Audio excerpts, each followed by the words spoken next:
Hi guys, welcome back to my channel. This is probably not going to be a very visually good video.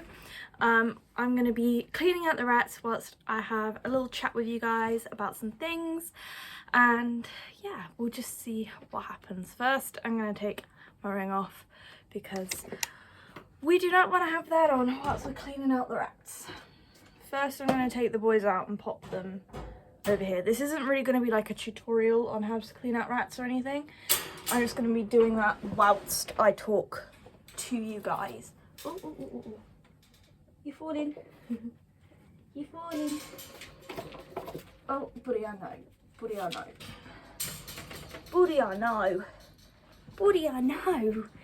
He's running there with his shot boy. Oh, not too hot. Mr. Edgy. 2 rats down, 3 to go. Go rat pile, go here. Oh, let me grab you, City. Sorry.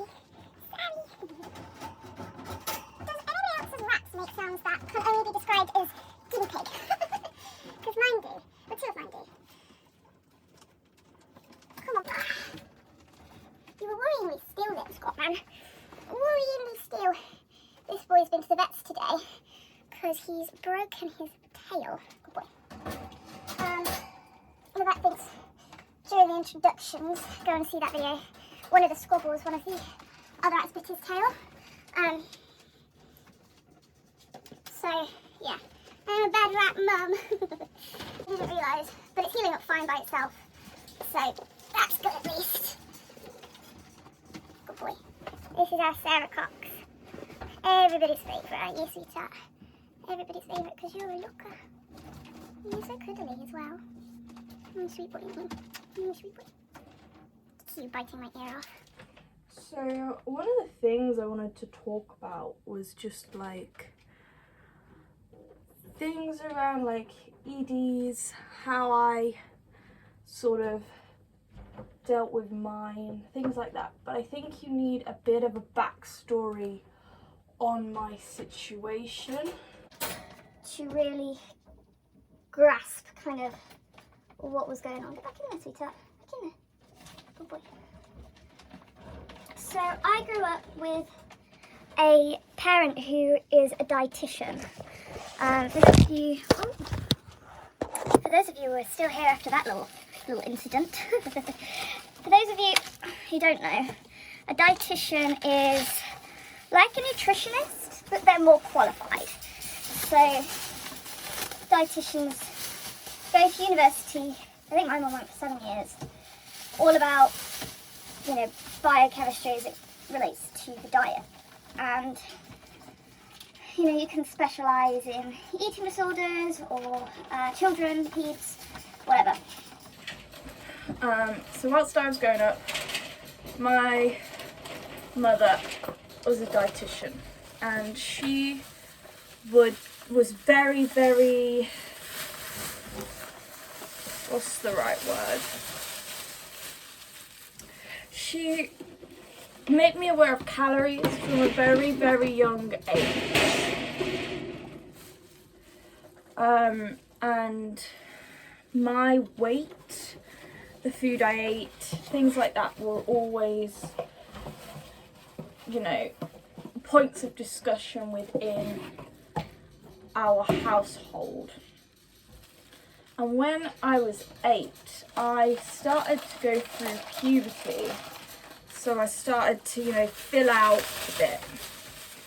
And she said that I was putting on weight and I needed to lose weight, etc., etc. At the time, I was also on medication where one of the side effects was weight gain.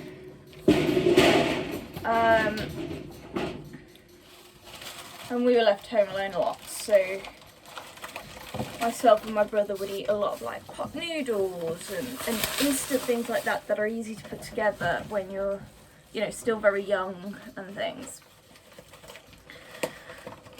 So I was at 8 years old told that if I didn't start losing weight I was going to get fat, and that was the worst thing that could ever possibly happen, in my eyes anyway. And I feel like it's also important to mention that my mother herself is overweight. So do with that information what you will. And I then started not eating. I was told that if I kept eating the way I was, I would keep gaining weight, and I needed to go on a diet, and if I didn't, I would get fat. So I stopped eating. At this point, I was then threatened with feeding tubes by my mother. She never took me to a doctor or anything. She just said that if I didn't start eating, she would have to put a feeding tube in me like she did the girls at work. And all this going into my 8, 9, 10-year-old brain was not ideal. And it developed disordered eating. Or it developed into disordered eating, which is still something I struggle with now, 10 years later. I already had mental health problems as well. I was diagnosed with depression when I was 8. So, you know, stellar parenting, really. What am I looking for that?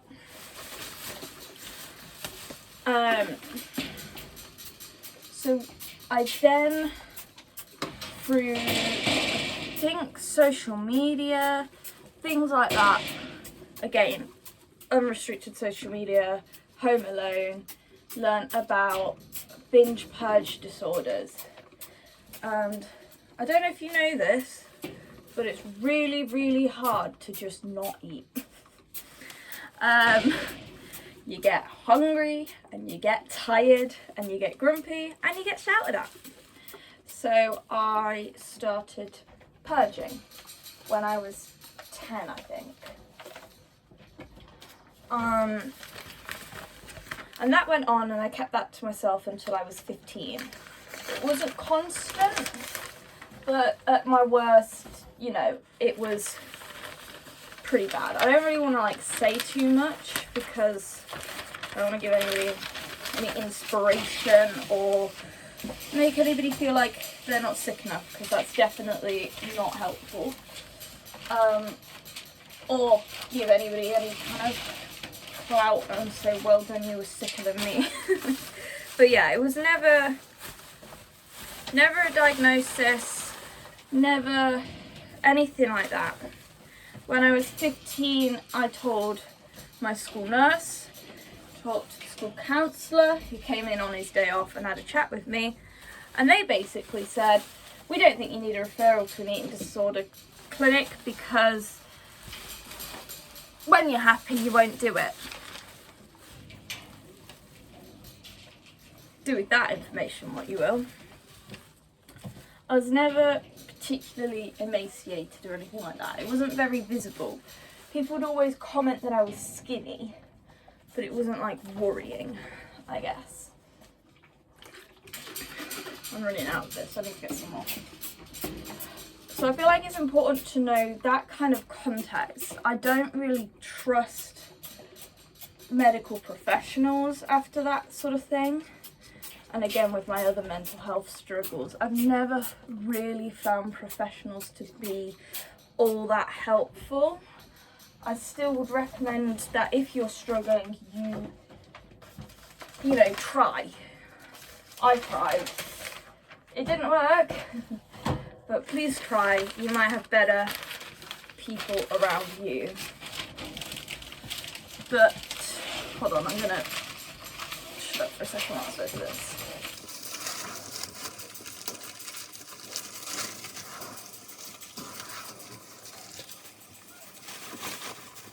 But the kind of things that I did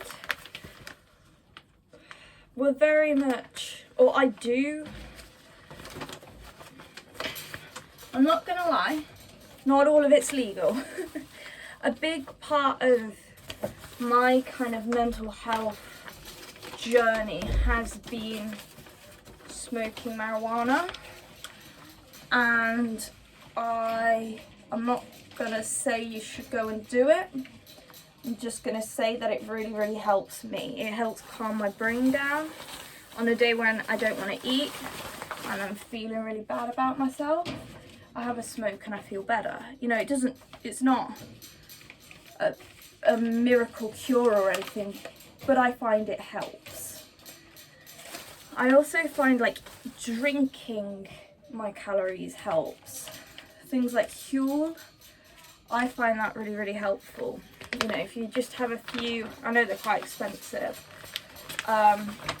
or if you're not vegan, there's probably a lot of varieties, but basically drinks that are, say, 500 odd calories, you know, about a meal's worth. Have a couple of those around, more if you can find them. I think Huel are about 500. And they have all the vitamins and minerals and things that you need. So you are getting those, especially if you're young and you're still growing and things like that, because it can really affect your growth and things if you're not eating correctly. So I really recommend drinking your calories. That's always been something that's helped me, rather than eating. I know it's still not good. I've never been a true calorie counter. I've always had like weird, almost OCD-esque tendencies. Like, I can only do this, I can only have that many of that. You know, things like that. Rather than being an actual calorie counter, because I know that, well, being blind, I can't easily read the calories on things. I think if I could, I probably would, which I don't think would be very helpful. But yeah, I've never been a calorie counter. It's just been weird rules, food rules. And again, I've never had a diagnosis or anything like that, so I can't say I have this, I have that. But I would say I have disordered eating, or I suffered with disordered eating, or whatever. It's still a challenge I face. Also, having control over what I eat is a big thing for me. Being able to choose what I can and can't, like what I am and am not eating in a day. Having my own autonomy over that is very helpful. Sorry about any background noise, by the way. For you, if you're suffering, that may not be helpful. But I think for me, if I was to like psychoanalyze myself, I would say a part of it was control. You know, I wanted to have more control over my life. And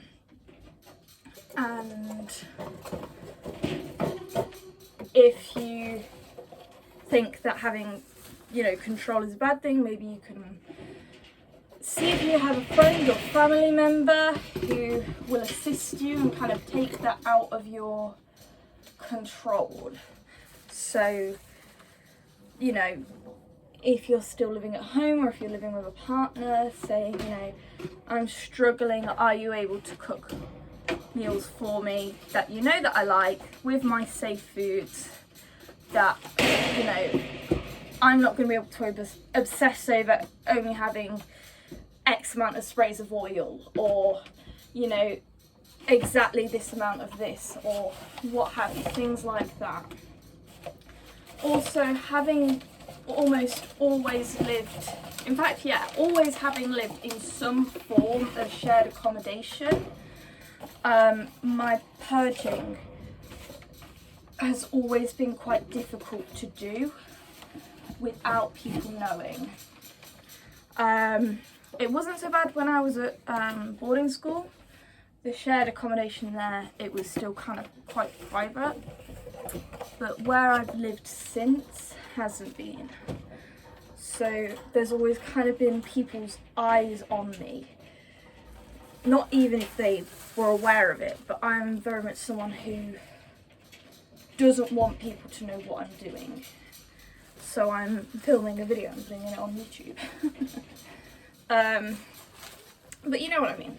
So it could be, you know, if you think that will help stop you, if you're living with people and they're aware of it, being like, hey, can you keep an eye on me, or what have you, because I don't trust myself today.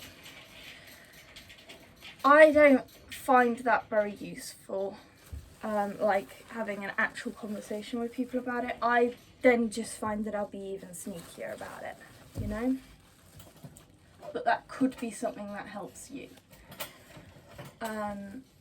For a very long time, no one knew about my disorder, and then once people did know, and they basically did nothing, it was, in a sense, kind of like, oh, well, does anyone care? It didn't feel great, I'm not gonna lie. But yeah. What else can I really say about that? Oh, having snacks, having your safe food snacks like in your room or wherever you like spend a lot of time or whatever. I like to keep snacks in my room for if I am not eating and I wake up really, really hungry, you know, I can eat something, you know? Whatever that may be for you. I don't know. Keeping it like a mini fridge if you want to have like, I don't know, carrot sticks or whatever. Or celery, cucumber. One of my food rules was that like fruits and veggies for the most part were fine. Yeah. Eat as much fruit as I wanted. That was one of my rules.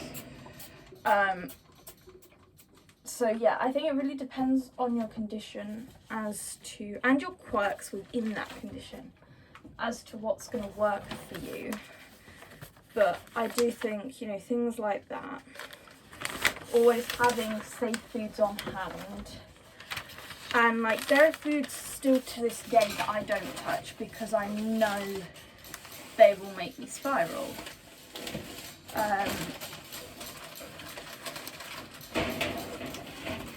I don't agree that like veganism, vegetarianism, whatever, leads to or is an eating disorder. So maybe that might help if you know, if you want to try out a different way of eating, so you have to get creative about food, but in a more positive way, a more exciting way. For me, trying new recipes has always been something I've enjoyed doing. I don't know, again, if that will help. I always find that I'm more willing to eat a meal if I've cooked it as well. I also hate eating around other people. And they often say that you shouldn't have like telly on or YouTube or whatever when you're eating because you don't like listen to your hunger cues properly or something.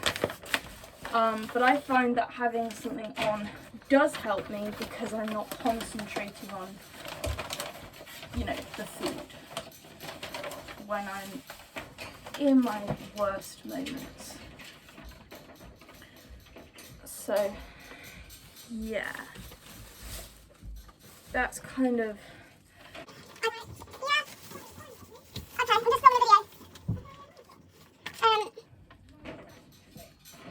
So yeah, I don't really know what else I can really say other than that's sort of what I've done and do. I also have things in place, like I am on antidepressants and things like that. And I think all of my mental health stuff's kind of rolled into one. So when I'm doing better with my depression, I do better with my eating and things like that. Should put some rats back because I'm done cleaning them now.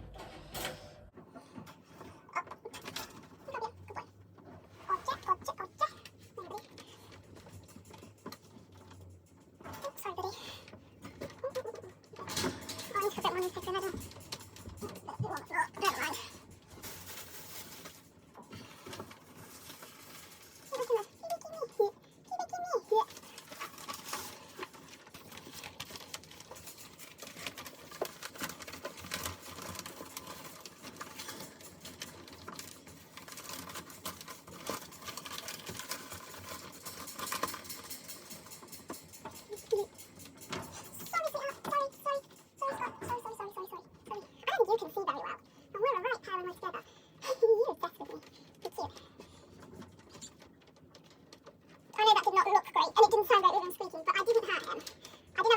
I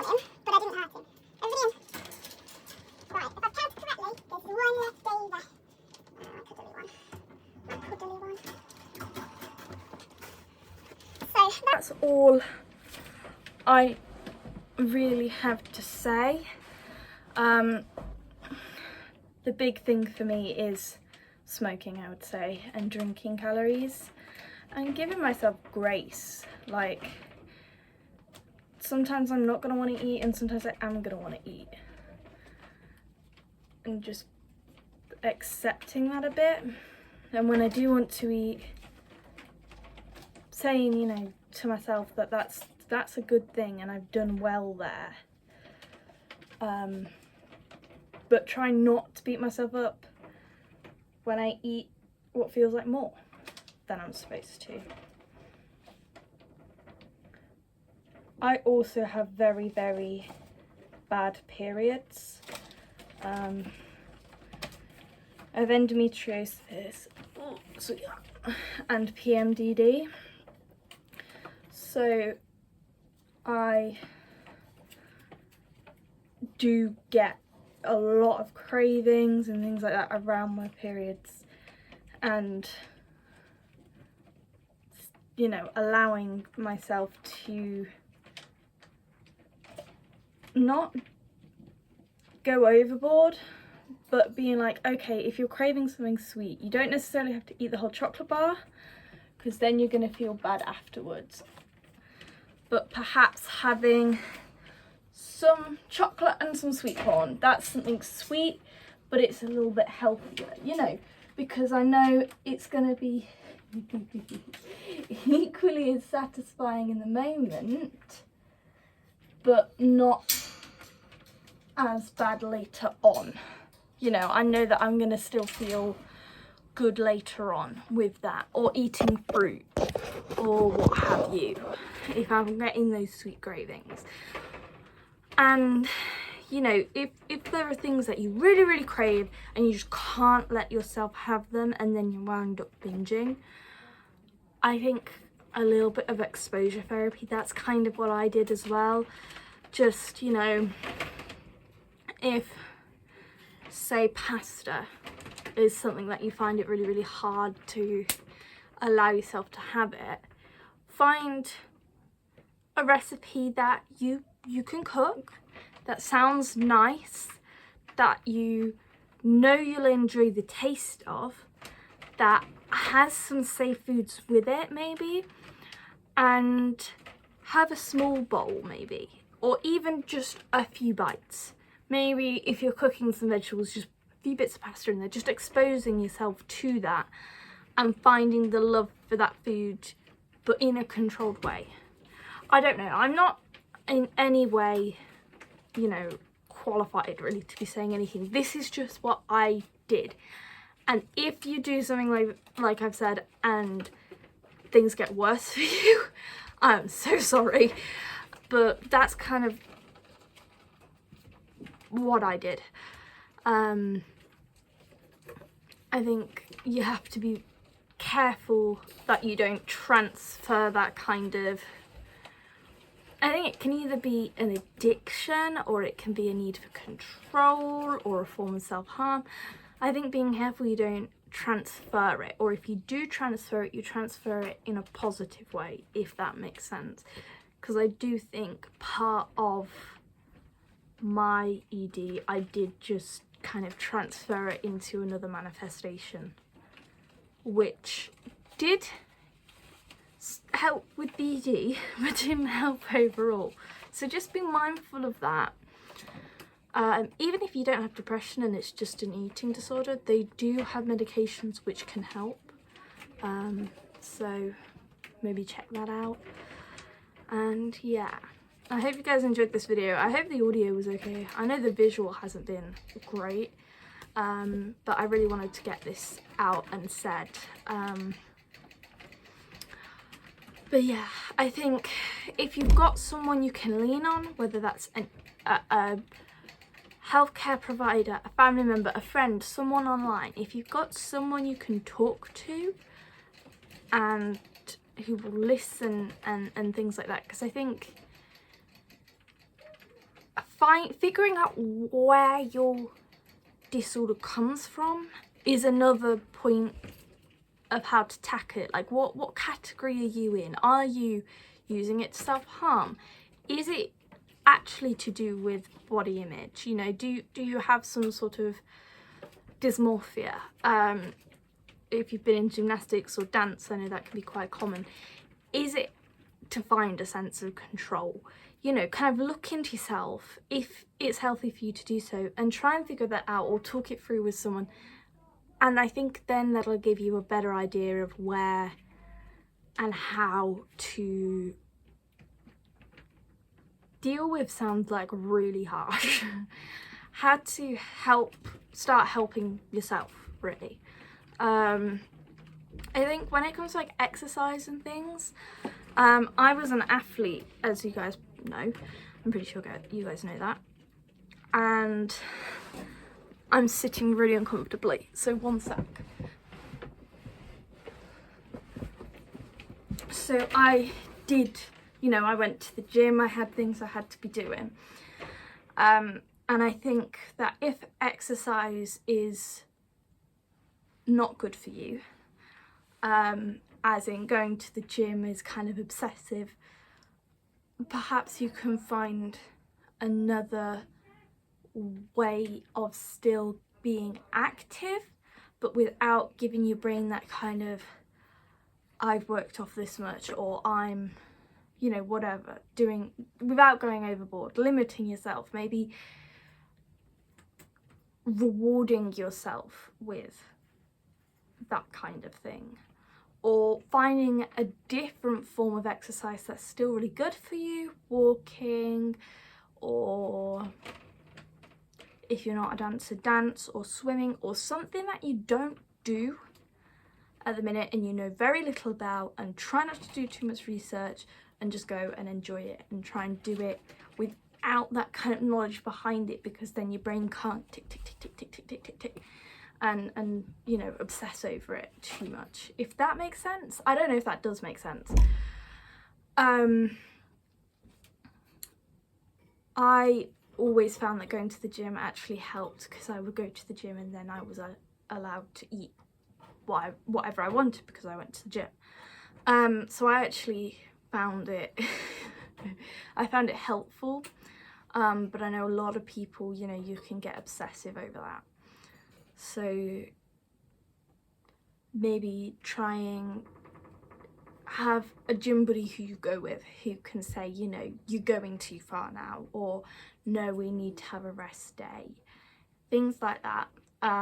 Or getting into a very specific type of training, or even going to a different gym. Put yourself in a different kind of place, so you have to put yourself in a form of discomfort, so you're thinking about other things, or having a really good playlist even. I hate people who say just listen to music and it will all be better, because it won't. It's a load of bullshit. But you know, changing up what you listen to, try and change things up and make your brain shut up for a minute, basically, is what I'm trying to say. I also don't weigh myself ever, or I try not to. If there are scales around, I know I will, so I don't keep scales, or I don't keep scales that I can see. So yeah, I think get rid of them. If you need to do weighings, see if you can, you know, do them at the GP or whatever. They usually have like the scales and like the pressure thingy, the blood pressure thingy you can do yourself. So if you have to do that with them, don't weigh yourself. I think also what could really help if you struggle like me is figuring out what foods make you bloat and what foods don't make you bloat, because bloating can kind of give you a distorted view of yourself and make yourself feel really, really bad about your self-image. You know, we all feel better when we've got a flat stomach. So try and figure out what makes you bloat as well and avoid that, because that can be a trigger. Figure out what your triggers are. Figure out what they are, and if you can't do exposure, then, or talk through them and find why they're there and then resolve that, avoid them. Sometimes you just don't need to. Like, I don't need to have scales around me. I don't need to be in crop tops all the time. You know, yeah. And I think also if you are with someone and they tend to make comments, even if it's just saying you look really good in that or whatever, you can say to them, please don't comment on my body. I know even when it's complimentary, you know, you think you're doing a good thing, but you're not. If that's a trigger, try and sit down and have that conversation, and if they care about you, they will, you know, they will listen, or they should listen.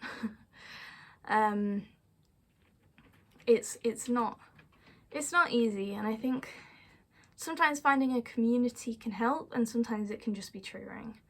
So, you know, I think it's very, very dependent on you and your disorder and what you're dealing with. I also think if you've got a very kind of OCD brain and it's like, I need to do this because I did that or what have you, I think, I mean, smoking has really, really helped with mine. Again, it's not legal in the UK, I do not promote. But if that's, you know, something you're willing to try, go for it. Microdosing as well can be helpful. Experimental stuff like that. I've not found the NHS to be a whole lot of help with my mental health, so I took it into my own hands. And I'm fully comfortable doing that. I know not everybody is. I'm trying to think about more things that can be helpful as far as like exercise goes, like being obsessive about it.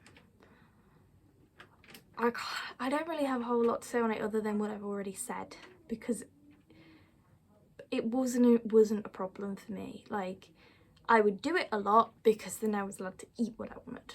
One of, yeah, the food rules I had. But also being an athlete, I did need to maintain, if not increase, muscle mass. So that was also something that was on my mind. I wanted to increase muscle mass and be more defined. That was what I wanted. I found that I didn't really want to be necessarily skinnier. I wanted to be more muscular. I wanted to have more defined abs. I wanted these things. I still do. Yeah, I don't really know, other than having, you know, an outside person be able to monitor. And also, yeah, look at why you do it. Do you do it for that sense of control? Do you do it because of dysmorphia? Do you do it because you don't want to be at home?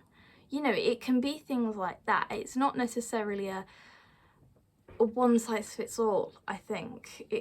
On the surface and in the media and things, I feel like it's portrayed as a, I want to look good, very, very vain kind of condition, when it's not. They're not. So look inside yourself and try and find, you know, why am I doing this? What is really going on? And if you can talk it through with someone, talk it through with someone. If not, yeah, and try and just be truly honest with yourself as to why is this happening. Yeah, I think that's really all I can say. Again, I'm so sorry if anything I've said hasn't been helpful, or if none of this has been helpful, I don't know. I also, going out to eat, never really liked that. I would always just order one specific thing I knew I liked. I knew I could just, you know, be there and have it and have that and my water and be fine. So if that's something, you know, try and find something. You know, if you've got to eat out and you want to eat out, or even exposure again, just do it, or have a particular place, you know, things like that. I also had something else I was going to say and I've completely forgotten it. Oh, carrying snacks with you, that's what I was going to say. If you know you're going to be somewhere and there's not going to be any of your safe foods, make sure you have some of your safe foods with you, or you have access to them, you look up where you can get them, things like that. Do that kind of prep work, because otherwise, and I know we had the tendency to go, well, I can't eat any of that, so never mind, I just won't eat, which again is an issue. So yeah, I hope this has helped someone. I don't know as it has. I've got another video to film tonight. I'm going to film a ratty haul, and then I'm going to put some of their bits and bobs, their new bits and bobs, up in their cage.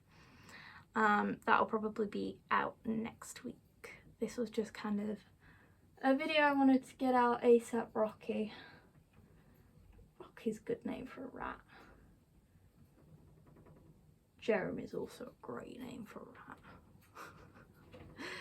But yeah, hope you guys are doing alright, and I hope this has been, if not helpful, then at least maybe entertaining. Maybe you've got your ironing done, I don't know. And I look and feel like shit, I am aware. But yeah.